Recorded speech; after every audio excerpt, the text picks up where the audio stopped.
एकादशी व्रतं भक्त्या यः करोति नरः सदा स विष्णुलोकं व्रजति याति विष्णुः स्वरूपताम्। गरुड़ पुराण में कहा गया है, जो व्यक्ति भक्ति युक्त होकर सर्वदा एकादशी व्रत का पालन करता है वह भगवान विष्णु के धाम को प्राप्त करता है और विष्णु सारूप्य लाभ प्राप्त करता है।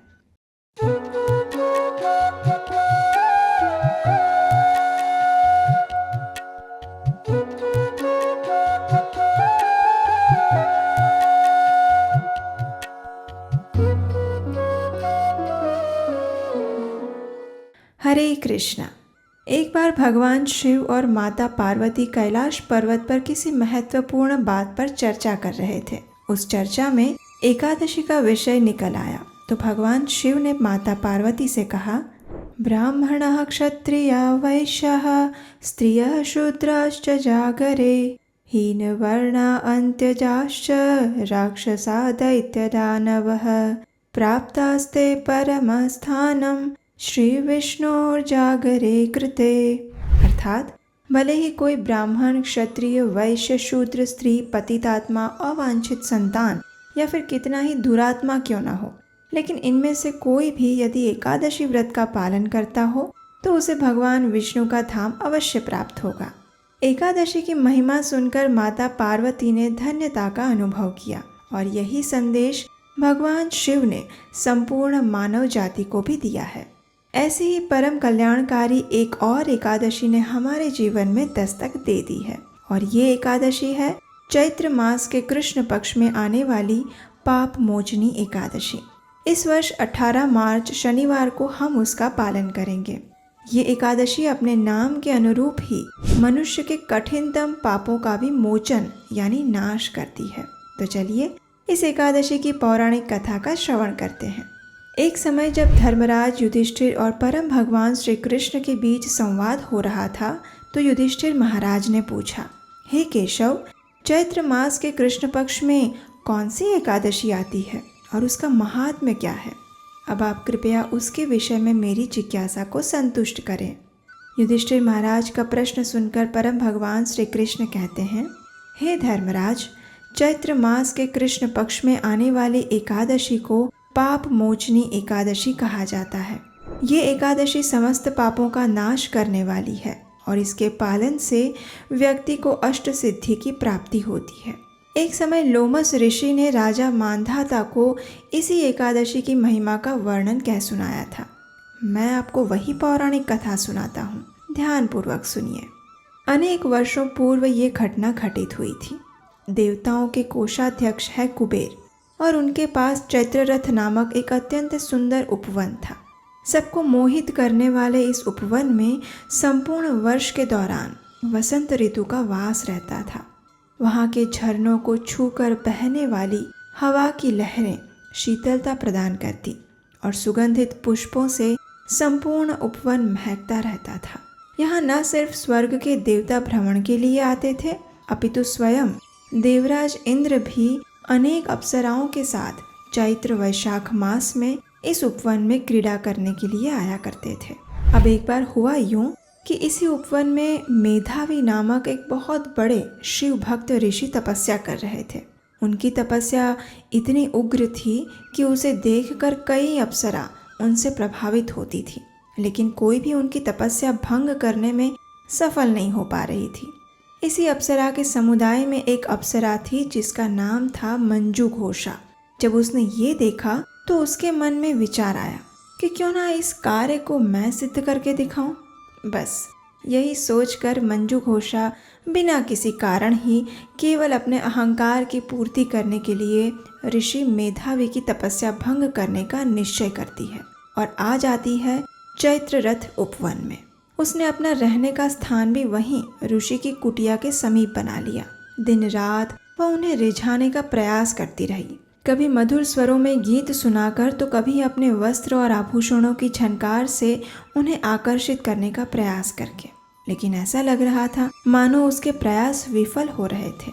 अब उसी समय एक और व्यक्ति वहां आया और वे थे तपस्या के शत्रु कामदेव।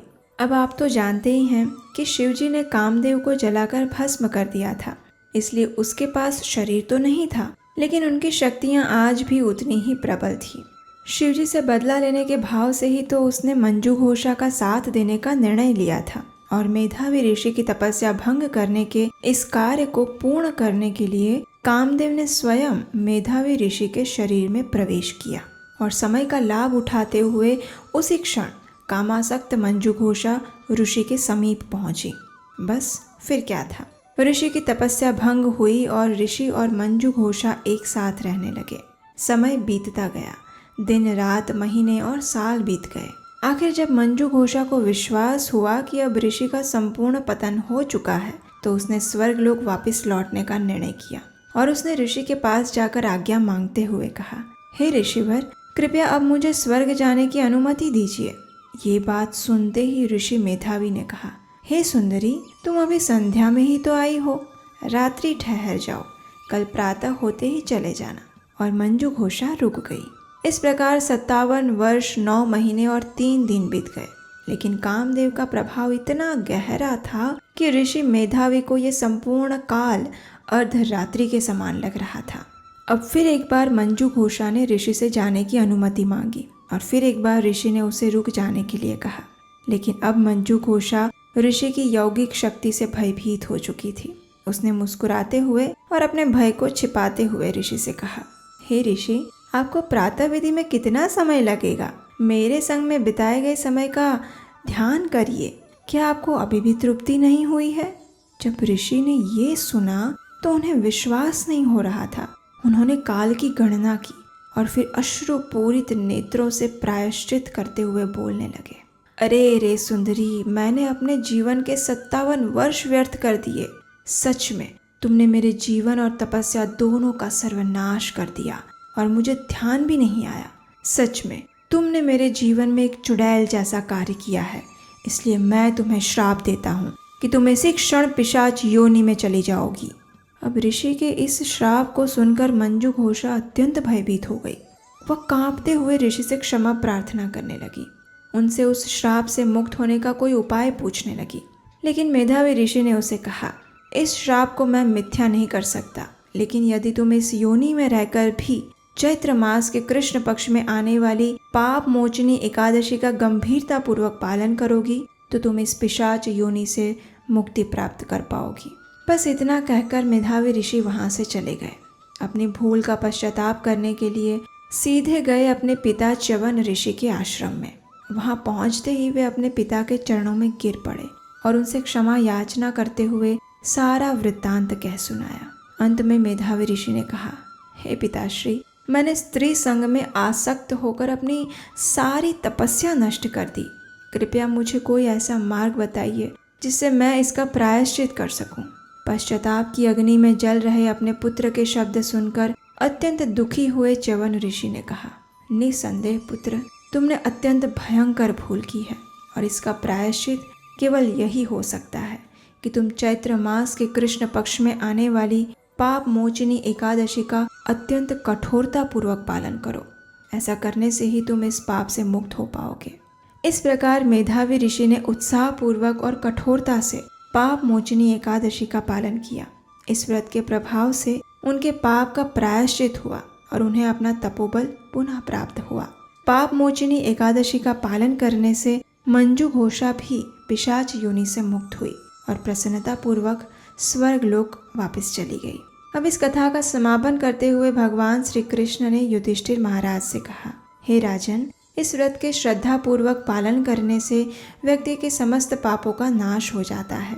यहाँ तक कि इस व्रत के पालन से भ्रूण हत्या, ब्रह्म हत्या, मद्यपान, अवैध स्त्री संग, गुरु पत्नी संग इत्यादि जैसे पापों का भी प्रायश्चित किया जा सकता है। और जो व्यक्ति इस कथा का श्रवण या पठन भी करता है उसे भी 1000 गाय दान देने का पुण्य फल मिलता है। तो इतनी महत्वपूर्ण एकादशी व्रत का पालन कौन नहीं करना चाहेगा, है ना? तो तैयार हो जाइए चैत्र मास के कृष्ण पक्ष में आने वाली पाप मोचनी एकादशी व्रत का पालन करने के लिए। इस व्रत का पालन कैसे करना है उसकी संपूर्ण विधि जानने के लिए इसी चैनल पर पाप मोचनी एकादशी व्रत विधि का वीडियो अवश्य देखें।